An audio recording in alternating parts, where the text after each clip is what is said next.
Oh my God. Or, as you would prefer, I say, okay, so boom, we are back with another episode of The Dill Pod. And that was weird. And I am so excited to introduce you to this next guest. He is one of my oldest friends, like back in the DMV days. That is how I met this little girl in the dance studio fighting for her life. But look at her now. She is really a testament of humble beginnings. And now she is a supermodel, dancer, graphic designer.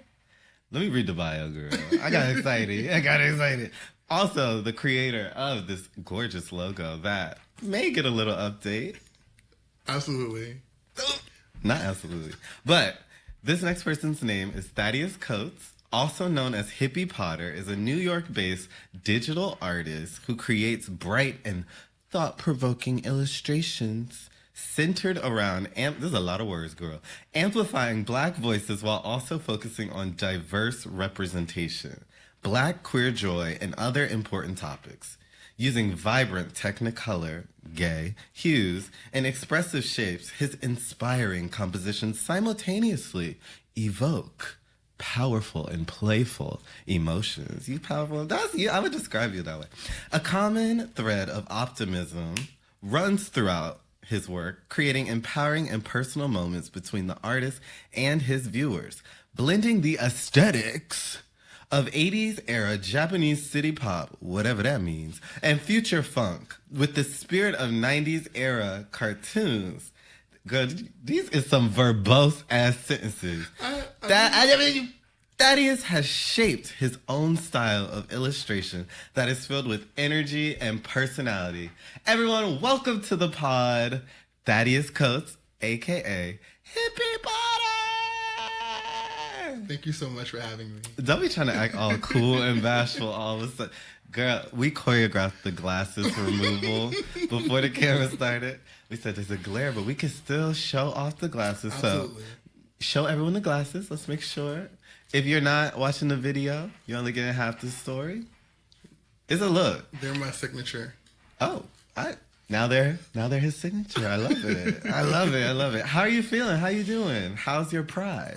I'm feeling so amazing. Thank you so much for having me. This is such a full circle moment, and I'm so happy to be here with you for this amazing endeavor. Now look at the camera and say it again. No, I'm just kidding.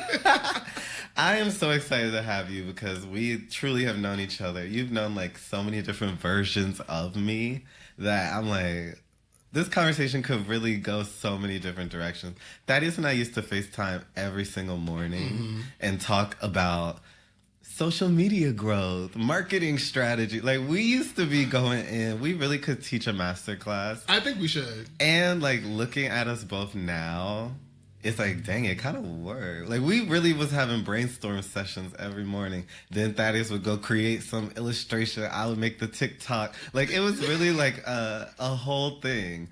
So I'm really excited to have you. You've also created this. I feel like Thaddeus had to be a part of this journey, and you'd be the perfect guest to talk to. Because if you don't know, Thaddeus loves to talk about himself. Well, yes. Oh, now you want to rebash with me. Okay, well, let's jump in, Miss Humble Beginnings. Oh, gosh. With you with this humble beginnings, I don't know. Whatever this means. Whatever that means. Humble Beginnings. If y'all don't know, the name of this episode. I have been fighting against this title for the record. I've been fighting against it. You know what? Lean in. We'll lean So, in. Humble Beginnings. Tell me about your start. Where were you born? What was your childhood like? Give us the abbreviated childhood story. Okay, so I was born in Washington, D.C. Oh, To the parents of Jacqueline Coates and Thaddeus Mason. I grew up with 3 siblings, so I'm one of 4. I'm a middle child, and I feel like I've always been so expressive and just really inspired by art. I would consider myself the black sheep of my family in terms of how I was expressing myself and my sense of self through everything that I was so passionate about. So I've always been like really inspired by art, cartoons, and putting myself in the world and like seeing it and building it out more so. That's really interesting. I always used to say that I was the black sheep in my family, but I didn't necessarily think of it in a way where it was like I was like persecuted by my family. I was just so different. Like my interests, my excitement, the way I expressed myself was like, girl, like I look like them, but I'm not really part of this family. No, absolutely. I don't think I was persecuted either, to be honest. Not at large, at least, but I feel like I definitely recognized how unique I was in comparison to the roots that I came from, which isn't a bad thing. No, it's not. Especially if you're queer, it like kind of makes sense later in life. You're like, oh, okay, I really was different. Them black sheeps, rainbow sheeps. Like black and brown with the new one, not the one Tate McRae threw up on stage. The only one that matters, actually. Ooh. Yours. Oh, trans? Ours. Oh, black. Yes. Yeah, I'm intersectional. Now, you say you were black sheep. You're also black. Yes. You agree? Absolutely. Do you like being black? I love being black. There's so much beauty in being black, to quote Miss Tina Knowles. I sat there beside her and she said, "You are so handsome." I said, "Thank you, Mama." Oh. Okay, y'all heard let's see how many name drops we can get through in 45 minutes. Because one thing about Miss Girl, she gonna drop some names and I'm gonna pick them up. But when you were a child, would you say you were confident? Like, what was your personality like? And how did you interact with like other kids? I was very talkative. I had a really big imagination. I remember playing imaginary friends with my best friends. We were a bunch of nerds, really. I remember taking my little brother to the library, and we would go to the libraries on the weekends and kind of get lost at MLK Library. So I was a big nerd, and my librarians, I'm so thankful for the librarians I had, Miss Erin Bush and the DC Public Library, just in general, that really kind of inspired me to kind of make that my safe haven. And so on the weekends, we would just go there. And read? Yeah, I would meet my friends to go to the library. My mom was like, "Are you hanging out with your friends? We're not causing ruckus. I'm going to go read Harry Potter. I'm on book 3 to be exact." Oh, Harry! So that's how you got your name. Absolutely, yes. I'm a huge Harry Potter fan. Not a huge fan of J.K. Rowling. Okay, I was about to ask. And what's she doing? But I love Harry Potter. It's such a brilliant story and a coming of age tale, and it really inspired me in my journey and how I view myself as I move through the world. And I feel like your art is really like fantasy, very like almost anime, very like a lot of optimism, bright hues, colorful, like very similar to your bio. Is that inspired by like the things you read or like anime, or where's that come from? Yes, a lot of my style is inspired by anime and like 90s cartoons, really. I grew up watching Ed, and Eddie, Imaginary Partners, A Monkey, Foster Home for Imaginary Friends, Shaolin Showdown. I can go on and on and Static on. Shock? Static Shock, of course. Superhero. Whoop, whoop. I love a good theme song as well. Right, a jingle, if you will. Absolutely. Oh, that's all you wanted to say about it? Oh, no, I can go on and on and on. Well, let's go on. No, I'm just kidding. So I feel like when we were younger, because we're similar age, anime wasn't cool like it is now in the way it was, right? Am I making that up? You're right.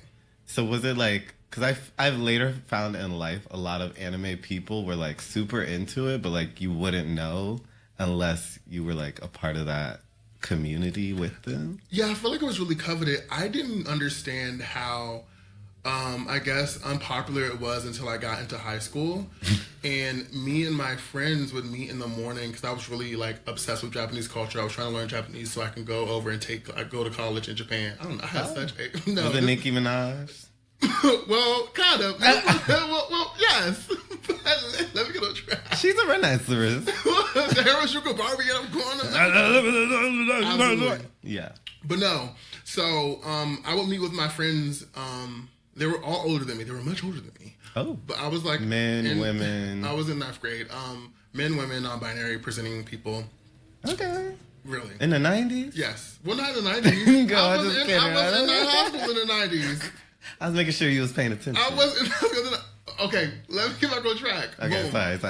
This is my art origin story. And so, as I was learning Japanese, I was also being taught how to draw better. Because I had an interest in drawing, I just didn't think I was very good.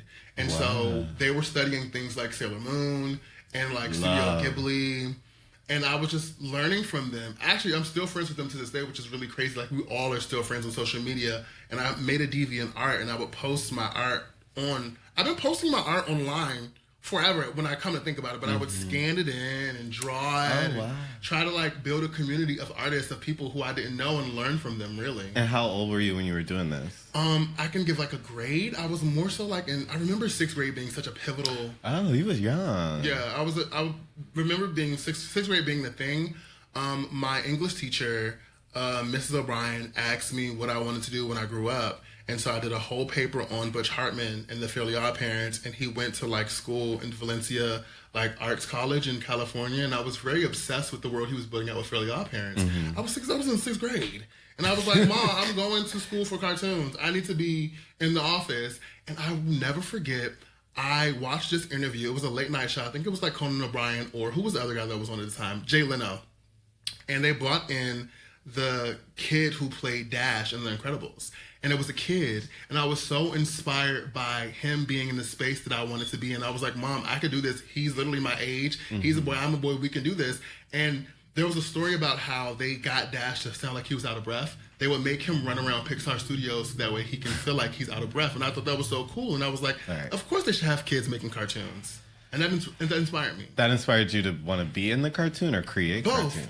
You were just like, I love cartoons. I need to be here. My name is Thaddeus, and I love cartoons. Right. That's what you were. Absolutely. So what role did, like, your queerness play in your art and growing up? Were you, like, someone who embraced it or kind of, like, ran away from it? Or, like, did your friends know about, like, or did you even know? Like, how did queerness play a role in your upbringing? That is such a good question. Yeah, because I was like, you trying to run with cartoons and shit, but this ain't a cartoon podcast. Right. We about to talk about some real shit up in here. Absolutely. I feel like in the beginning of me learning that I wanted to do art, like, as a career, a lot of what I was doing in DC was making things like post 2015, 2016 that I thought people wanted to see.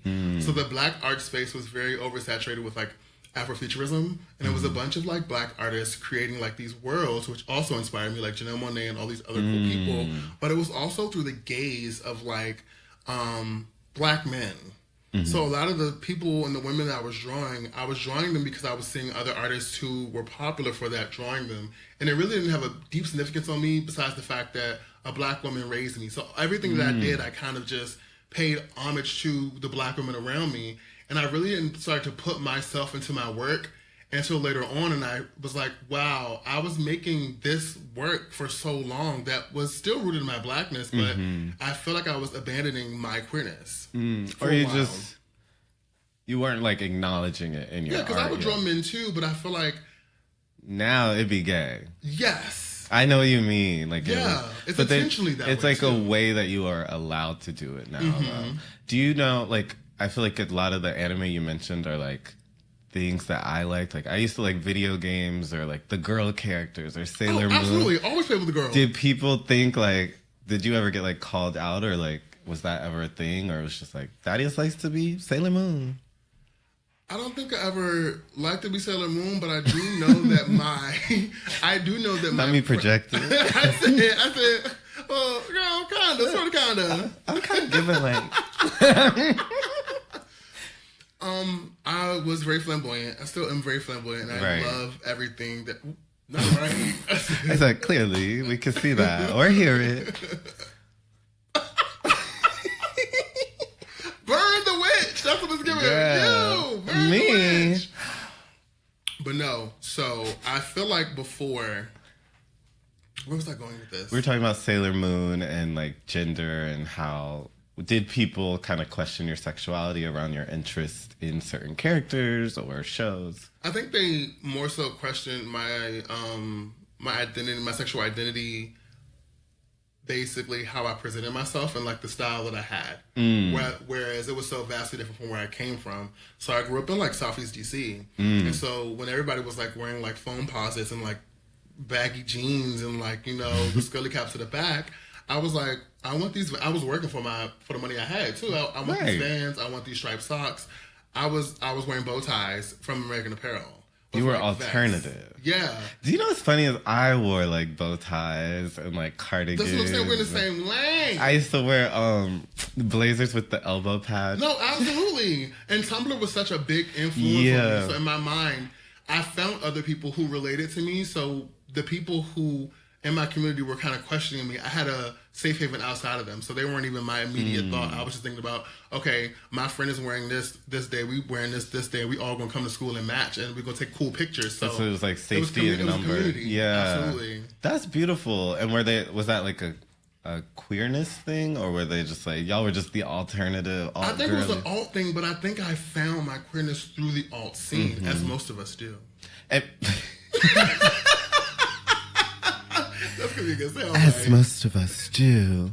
I know we both did like Quirktastic and all of the blurred world. Oh my goodness. Which is so interesting how, especially when I first started like in the makeup world, I was always funneled into alternative kind of industries or spaces, but I've never really been that.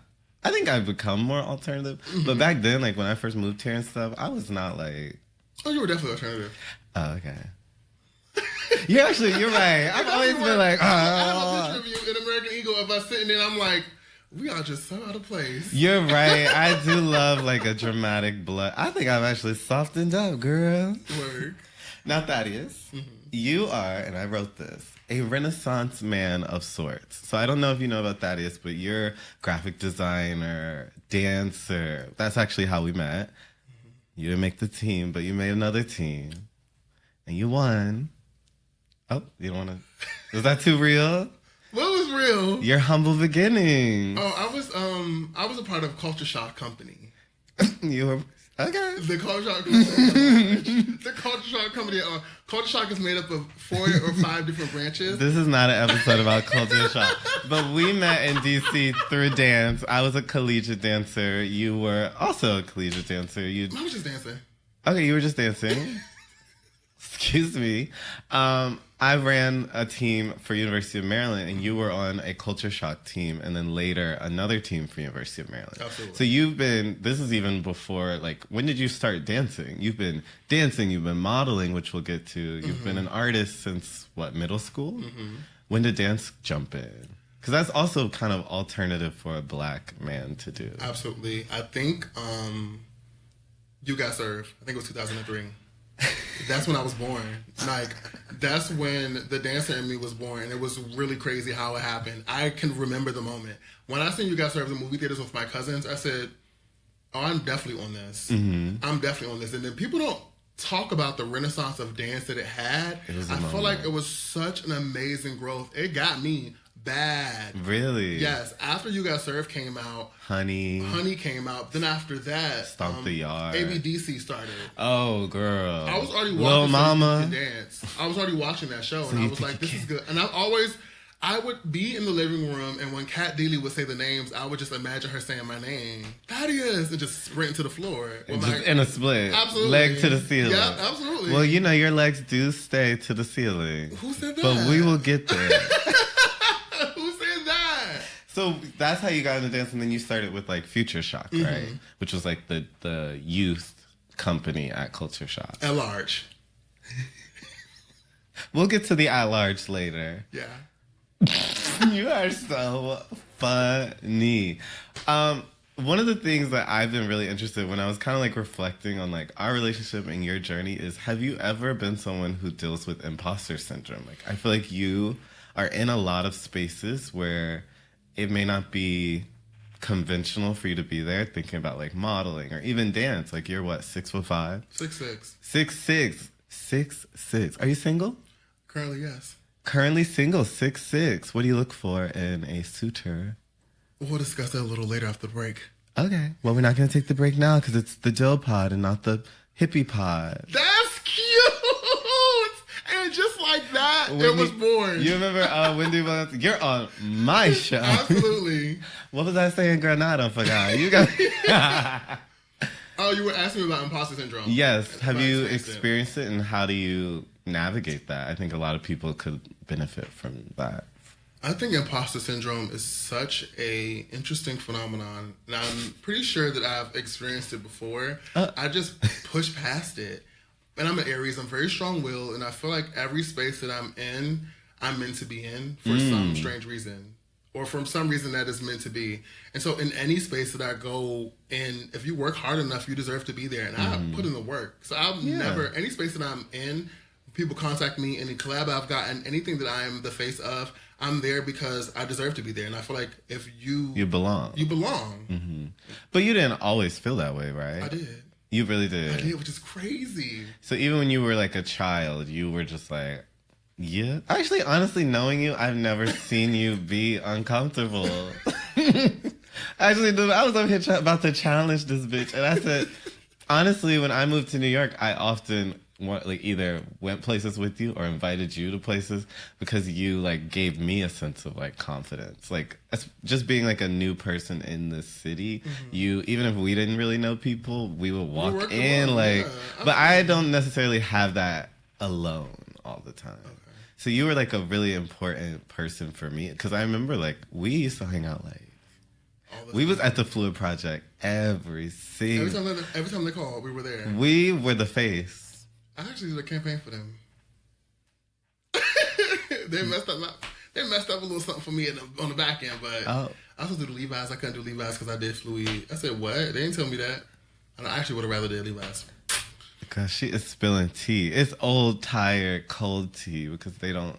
Wait, let me not just... about the guy, though. Yeah, let me not. I'm still trying to inch my way. These are the early episodes. I can't turn into Howard Stern quite yet. Okay. You know what I mean? I gotta still keep it cute. But when you first moved like to DC to New York from DC, what was that transition like? Because I'm thinking about when I moved here, like how I really didn't have a lot of friends from like DC or anything to New York to connect with. So it was really like starting all over after creating a life and a name and a personality and a persona in DC. I was like, oh my God, I'm really nobody all over again.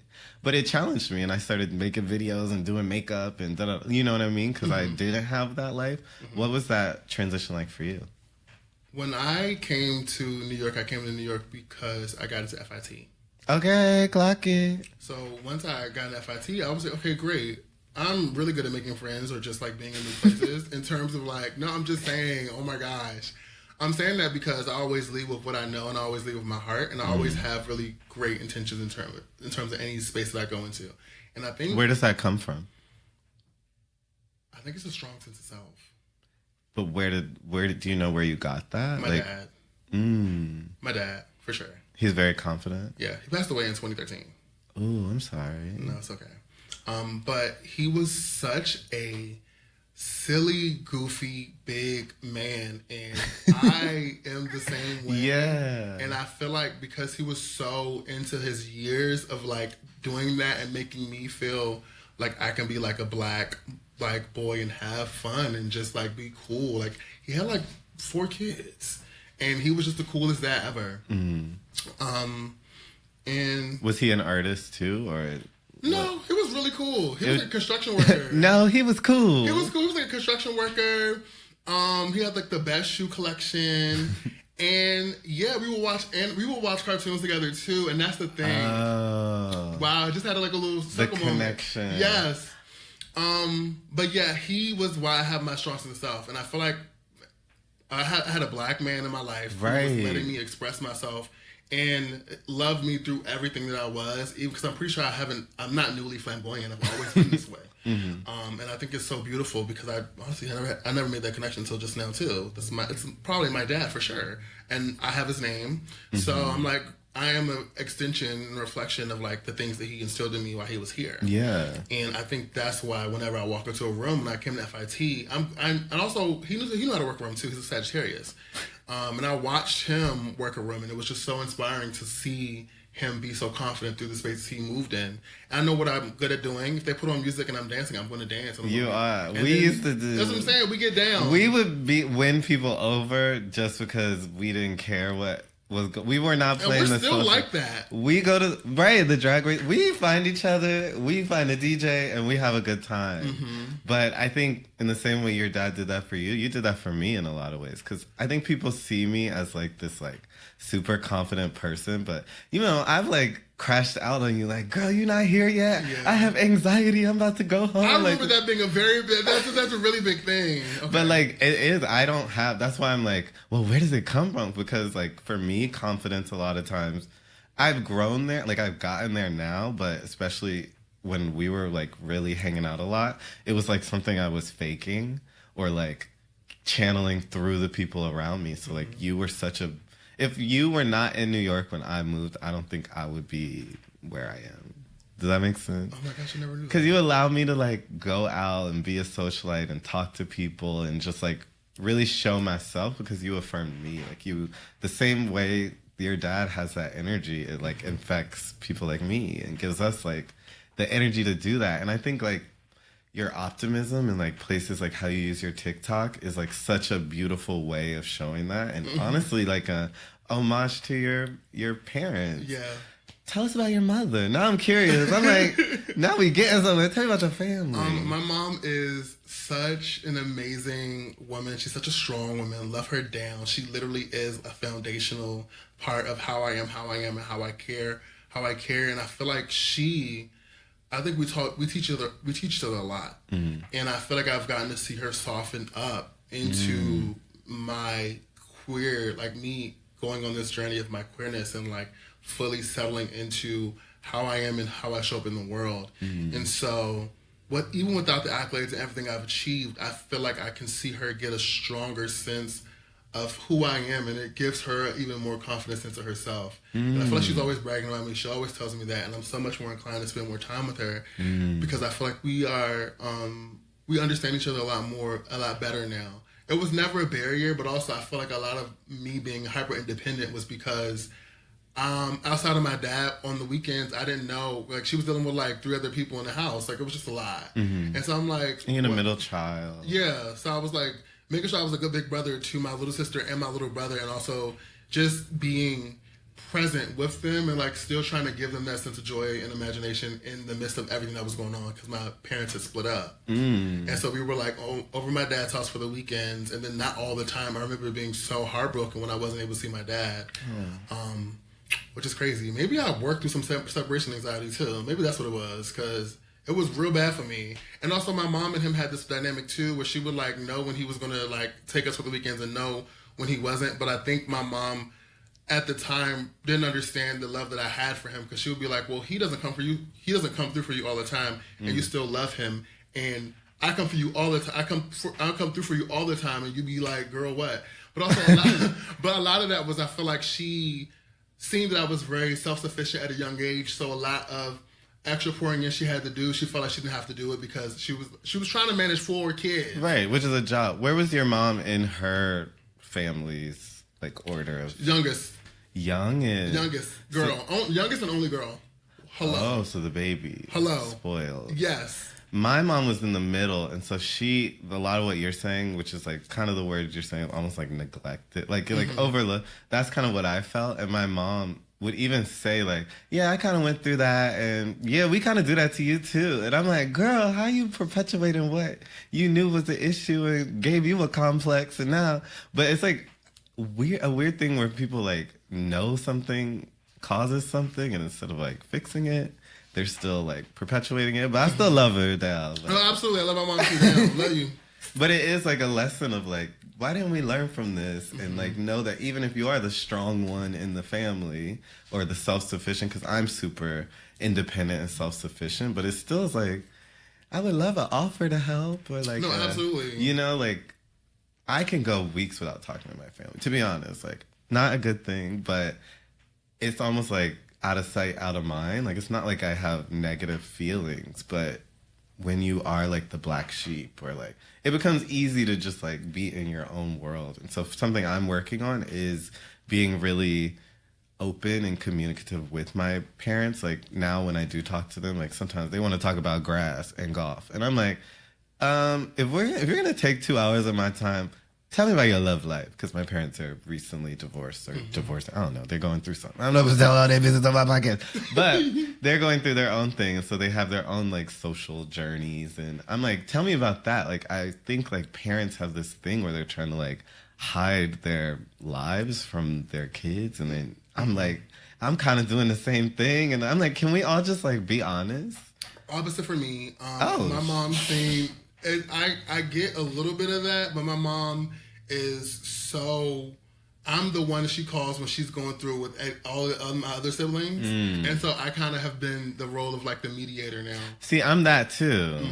But they don't really get a lot of my life. Does that make sense? Same. That's what I'm saying. Same, yeah. I'm trying to slowly crack that door open more and more with all of my family because... It would be a lot easier if they like actually inquired though. They don't ask. But what I've learned also... from like when I finally talked about like gender and sexuality with my mom, it was like, well, I didn't want to ask you because you be just biting my head off and I be pushing too much about. But I'm like, you haven't like asked me about those kind of things since like high school. Like I'm a completely different person. Like in high school, I didn't know what I was, so I don't want to talk to you about what I am. You know what I mean? Absolutely. But I think they are like just low key scared of me, and honestly, I get it, but we'll get there. We'll get there. Do you feel good about your like relationship with your family? I just seen my mom in like 2 weeks ago. I just seen her. Had such an amazing time. We have a really great time together, but also I'm so cognizant of... I feel like I know my mom the best out of all of my siblings, but I'm also home the least. Same. Same. Whoa. And so when I be home, I kind of know her schedule, like how long I can be in her presence without something happening. So you get 3 days. Exactly. You get 3 days. A cute weekend. A weekend. And then you start to... It's almost like doing fix a flat, and then you start to see some cracks and things start shooting out, and you start hearing comments, and you start... It starts feeling like high school. And like, yeah, let me just get out of your hair. Yeah, before it gets dark. And she'll know where to put her energy at. And so you was just calling me when I was in New York trying to check on me. And so, yeah, I've been relearning my mom, and it's been so cool and so rewarding. I feel so much more inclined to call her and check up on her, too. I love that. I did not expect this to be such a family conversation. I know. But I kind of like it. Lana and I also talked a lot about family, and it's really interesting. I actually have liked it because I think especially Black queer people don't often have... This is good. We don't get to talk about the full journey in like a real way that also ends kind of positive. Like, I don't have a negative relationship with my family. I'm just learning how to navigate and get better and better. It's not an overnight thing. You know what was so significant to me? I told my other two friends, too, on June 1st, my mom texted me Happy Pride. And my older sister texted me Happy Pride, too. And I said, they care. And you know, like, that stuff matters. No, not like really from like matter. coworkers and stuff. Because one time, all these coworkers were like, "Happy Trans Day." I said, "Girl, save it. If you're not giving me no fucking money, get the fuck out of my motherfucking face." But your family acknowledging it, because you know it's like intentional, and it's like I'm really showing you that this is something. She said, "It's Gay Month. Happy Gay Month or whatever." And I'll be like, "Oh, real DC." Absolutely. Yeah. Happy Gay Month or whatever. It is Gay Month and whatever. And whatever. Do you identify as gay? I do. How's your love life? My love life is such an interesting talking point. I think my love life is... So let me get into what I feel like my love life is going. I feel like my dating life in New York is kind of crazy. It's not really extensive because in my mind, I'm doing so many things. You're working. I'm very career You're focused. working. Are you looking for someone? Absolutely. Are you open? I'm open. What do you look for in a partner? Tell us to the camera. Say, hi, my name is Thaddeus. Hi, my name is Thaddeus. In a partner. Thad. In a partner. I love a man who leaves A man, me, clock it. who leaves me enamored, who is clever, who is charming, who is witty. Honestly, kind of civil rights kind of fine, like 1960, like 1970 something. Like you could have marched with Dr. King, you was fighting for my rights, but also you are fine. Somebody who has a little ease, grace. Like I love that. That's like how I would imagine, like the kind of man that I'm inspired by, are the kind of men that I put in my art. Oh, that's yeah, what I look for. Thick, juicy. Well, yes. Right, you try to talk about someone I'm in love with. I said they got a fat ass. Oh, absolutely. They always do. Big titties. Well, I do have a nice chest. They have a nice chest, too. They gotta look like you, at least. Well, yeah. But shorter, because you like little men. Oh, am I not supposed to say that? I'm also waiting to know. Ooh. New era. I think I like guys who are tall or just around the same height now. I was like, there's no tall guy to you. Who's tall? Like, who do you met people taller than you? Like, no, not taller than me, but like just guys who've been like almost eye level. And I think they're so cool. And you'll be like, I'm like, whoa, this is what guys. Like, I've never seen someone eye to eye. When I see somebody who's my built in the gym from afar, I'm like, if people are looking at this when they see me, and I don't got a man yet, what's wrong with me? What is wrong with me? Okay, that was a nice brush up on your love life. I don't want to go too deep because I know this girl be uncomfortable about it. She real Beyonce to the situation, so we'll get you in season 2 on that. And I'm going to say, it's a love episode. Apparently this episode is about family and the journey. But I do want to talk about your accomplishments. Thaddeus has been, if you've been to a Target, it's Target, right? Mm-hmm. This bitch stay on the wall. You've been in every freaking Billboard magazine, Fenty, like modeling down. You've been on the you be making cereal boxes. You're a very accomplished person in a lot of different ways. You stay on a red carpet. Mm-hmm. Like, I'm going to talk your shit for you, even though you have no problem doing it yourself. I would. What would you say you're like most proud of? Top 2 kind of opportunities that really were like, oh my God, like I did it. Why? Obviously. Okay, I will say that when I got the call from the Savage Fenty team, that's major. That Rihanna. Say it to the camera. That Rihanna requested me from my agency. That was kind of life-changing for me. Not kind of, it was very life-changing for me because it was so reaffirming to me in my journey as a model in terms of visibility, how I show up, the space I create. I was on set. She walked on set. I got to meet her. It was just such an amazing experience, and I will forever be grateful for her for extending her amazing like platform to me. That's a clip right there. We clipping that. And she gonna repost it. I know that's right. Hey, Robin. What would you say is the second? But yes, that is so major. I remember being gagged, gooped in, because you was kind of keeping it under wraps. I was gagged. I love a big announcement. I'm super excited to announce. We are super excited. We're super excited to announce. Now, what is the second one? What are you super excited to announce? I would say the second one that I'm really proud of is that I have my own Pop-tarts flavor. It is called Neon Block Party Pink Lemonade. It was so kismet for me to have that because when I first moved up to New York City and I went to FIT, I wrote down in my notepad, I still have that note. It was like in 2018, I wrote down that I wanted to work with Kellogg's. Oh. On a whim. It was very specific. But what's for me is always going to be for me. So my goals are very specific and I always will attain them. Do you believe in manifestation?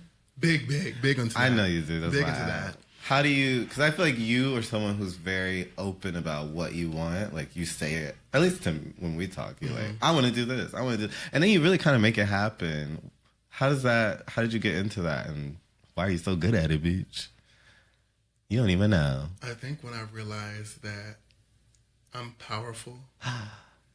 6'6". I really believe that my mind is so powerful. So literally when I want something, there are steps that are already being taken for me to get that. Mm-hmm. What's for you is always for you. And apparently a lot is for you, girl. And more. What? I don't need help.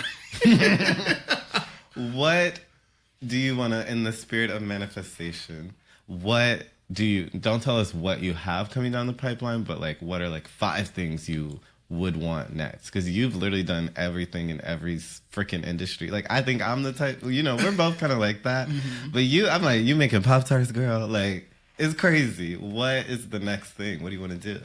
I would love to bring my cartoon to life. Yes. I've been working on a cartoon for probably half a decade at this point, and I feel really like positive that it's going to be a thing. So you've heard it here first. We can run this clip back when it happens.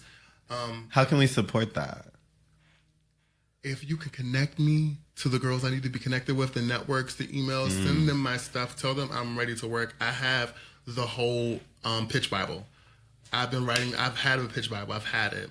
I also want to do more books. I want to do talk shows about my book. I want to go on a book press tour. Tell us a little bit about that book. This book is going to be like a 75 ways. I'm still working on the name.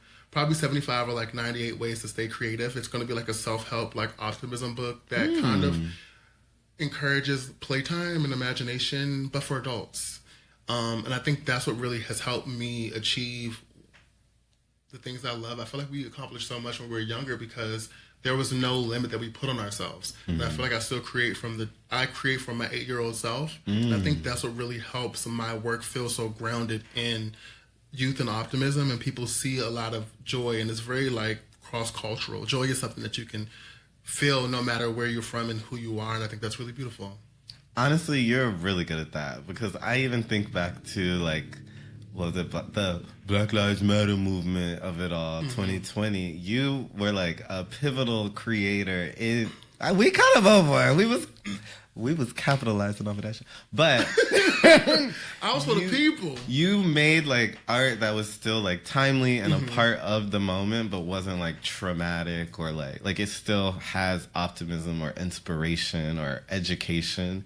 And that's something I love, and that's something that I've always resonated with and respected about you. And now it kind of makes sense. You was in the library every weekend, so obviously like your art feels educational. It kind of gives me the Cowboy Carter of it all. Were you a Cowboy Carter girl? I was a Renaissance kind of girl. Oh, clock But it. I do want to jump back to 2020 and how pivotal that moment was for me. The craziest thing about that and the meteoric rise is that... Meteoric. Well, yes, clock that. So I posted, when I say Black Lives Matter, that means Queer Lives Matter too on Twitter, just in happenstance. Within an hour, it did like 1K. I was like, okay, this is doing pretty good on Twitter. I posted on Instagram, and then that post went crazy. Candy Bears reposted it. Everybody, it was Candy Bears. What's her name from Doses of Thoughts? Amanda Seals. Amanda Seals posted it. And then, I think it was on Shade Room too, but we don't do Shade Room. Oh. But anyways, that moment of me, just in the 2 seconds of me thinking, and also so many people resonated with the fact that queer lives were included in those Black lives. And I thought that was really important. And that's always been the basis of my thing, has been intersectionality. And you have a lot of intersections. Not as many as I do, but you're trying. Stay tuned for the Hippy Potter transition. Yeah. Now, why you change your voice like that? Okay. I think we should take a little break. How Absolutely. do you feel? Sure. Okay, we're going to be back, but let's take a little break. We're back. And of course... oh, sorry, I'm supposed to be whispering. For the In a Pickle section, we are going to take a bite out of life. But before we... Grab the fucking pickle, bitch. Okay, here we go. Before we do, let's take a bite and see what this pickle tastes like.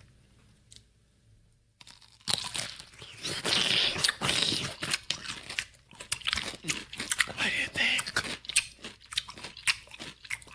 It's good. No shade. Wow, I love the lime. There's lime in here? Lime. This is kosher dill. Or is there spicy? Is there horseradish? There's something that's in here. It's red peppers. It's really good. You like them? Yeah. I think I'm gonna be bringing on different pickles because I like pickles, but I don't like sweet pickles. Ooh, it got a little kick the more you eat it. It's only $2. Don't be clocking my prices. Okay, so now we're at In a Pickle.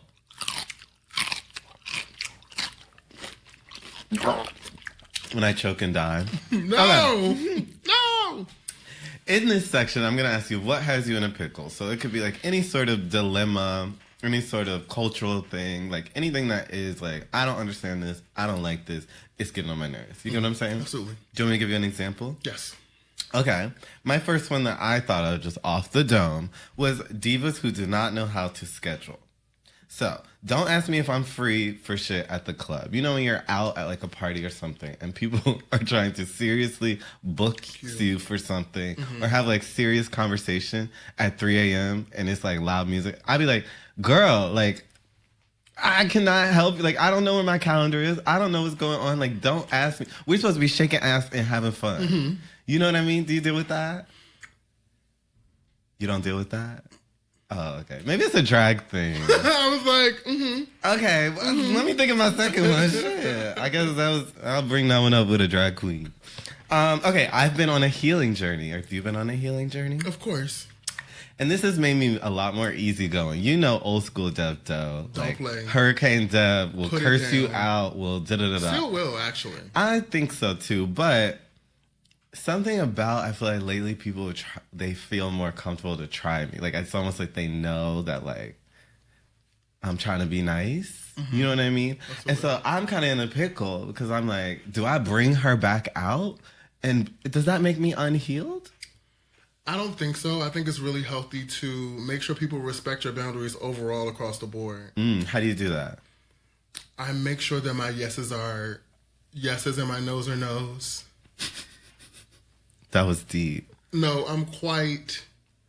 I agree. I feel like setting boundaries. I'm good at setting boundaries. No, you're one of the most notable people who notoriously are setting boundaries, and you really stick to them. I think you're amazing at that. You're Capricorn, correct? You. I am a Capricorn. Yeah, down. I set boundaries, but I think I'm nice now.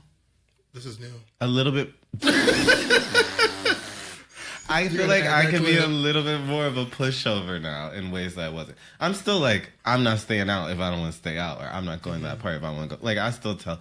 But I think I went through a period where I was like being villainized or feeling villainized. So I was like, became more like scared about how I'm perceived. I'm getting back to like, I took a little healing journey. And so I'm getting back to like, being myself, but I was like kind of insecure, which is very unusual for me, about how I'm being perceived. Yeah. I love you bad. I love me bad too. So what has you in a pickle? Have you thought of anything that you like? Mine were kind of deep this week. Last week was more fun. It was like how you broke, but you got Beyonce tickets. You know, but now I'm only talking about the community. What about you? That was a good one because I know a couple people. And you went not one time, 3 times. Right, and you on the floor, but you didn't pay your rent. Okay, anyway, we're not about to have this every week. Right. What has me in a pickle right now is the state of the Braun Big and Tall community. Agency, representation. A lot of guys, transparently speaking, are kind of flitting around. They don't know what to do, and everybody is looking at each other. And like models. Yes, models. Larger models. Male. Yes. There is this ongoing conversation on the internet right now about how there are no big and tall models, just in general, or rather they're not visible. My issue with that conversation is that it's always the same model who's put forth, or always the same models who are put forth without people doing their research. I can name you a Paloma. I can name you a Precious Lee. I can name you a Nanak. I can name you a Naomi. I can name you a Tyson. Do the research. We exist. Number one. Number two. Why are you yelling at me? Number two, because it has me in a pick. You know what? Matter of fact, it has me in a bit of a pick, and it's really grinding my gears. Listen, and also not only that, I feel like some agencies are recruiting these models to like be the face of like dietary supplements, which is really irresponsible for the model legacy at large. So it doesn't really give us credibility if we're on the face of hymns. It doesn't really, and like pushing GLP on the girls. Like, it's just there's a war in the body right now, and that really has me in the pickle. Because I've been so confident in who I am and how I maneuver through the community. And I'm like, everything is smoke and mirrors. And I'm about to come with a lawnmower and just, clear it out. We all have to be more communicative with each other and talk to each other. And I feel like people aren't doing that. And when they do, everybody is like scared to contact their agent about something they owed 2 months ago. What's going on? Money-wise. Wow. What's the solution? How are we going to fix it? I'm not in this industry. Communicate. I think we have to be more transparent. But also, don't come to me because I'm not the help desk. So you said communicate, but not with me. Not too much. That's the pickle. You said, I'm actually putting y'all in a pickle. You made it more. I said, y'all put me in a pickle, but also put me in a pickle. Like, you said, here's my issue, and I do you one better, and Uno reversed it back on you. Absolutely. Okay, what are you listening to music-wise? Pink Panther is Fancy That. Which song are you living for? Let It All Go is not one of the songs on the album. Wait, no. I like Illegal. Noises is amazing. Stateside is amazing. Nice to Know You is also amazing. What anime are you watching right now? Currently, I'm watching Bet, which is a live action adaptation of Kakaguri on Netflix. Netflix. Do you like it? I'm obsessed. I'm not a big anime person, but I loved the anime of Kakaguri. It's amazing. It looked weird when I saw the trailer, and I was like, I don't know if I want to watch this. When Netflix suggested it to me, I said, let me give this a watch. I watched 10 minutes, and I said, hold on, Holiday. It's really good. I've been watching it for like the past 2 days. Okay, I'm going to watch it. Have you watched Overcompensating? I haven't. Have you watched Adults? No. I think you'll like Adults more than Overcompensating. I've seen clips about them, but also I'm not thrilled about the lack of representation of black girls, black femme-presenting people in that space. I'm not. I'm not either, for the record. They should put you in it. Okay, I was like not gonna say nothing about They should put you in it. I do think now that I'm on my podcast journey, we start putting these on TikTok. Everyone can see my dazzling personality and my high cheekbones, and they're gonna scoop me up. Netflix is right down the street, and you know, absolutely, you see it. We're gonna manifest together. Because you was actually. Don't say too much. You have a cameo. On HBO. You have a cameo. Thaddeus knows too much of the lore. We actually have to stop immediately. But honestly, Thaddeus, talking to you today has made me realize we need to definitely have a season 2. I feel like this is the second one I've recorded, but 2 out of 2, I'm like, and you'll be back next week. I will be. It can't be the same group of girls every week. But the thing is, y'all, I made this podcast to talk to people that really inspire me, that are really inspirational to a lot of people. And it just so happens they're really fun people to talk to. So I'm like, it feels like we're just hanging out. And we about to go get some oysters and have a good all night. Which is funny, I also did that with Lana. But don't think every guest, you're not going to be going to Seawolf with me. We're going to Seawolf. Not sponsored, but we can be. And also, the pickles we used today, I will not be telling you who they were by, but just know in the future, we can for a fee. Cut that check. ASAP. Thaddeus, I have had the best time with you today. Where can people find you? And if there's anything you want to share, plug, yada, yada, yada, you know, you got the elevator pitch, girl. Give me. You can find me on across all platforms at Hippy Potter. That's HIPPYPOTTER on your top, on your Insta and your Gram, and on your Twitter, formerly known as X. Also, I'm really excited. I have a really cool collaboration coming out in August. I'm a toy designer. I've been a toy designer for about 2 years now. And I've been making some really cool toys, and I have a meal that's coming out with a really notable brand that I cannot wait for you all to see. I also am going to be speaking at Adobe Max in October, so come see me if you're in LA. Just follow the girl. She picks everything. You will see a lot, a schedule even. Well, Thaddeus, thank you so much. Everyone, you know you can find me at DevDoe, DEVDOEE, and I will see you the next time I see you. Have a great one. Thank you.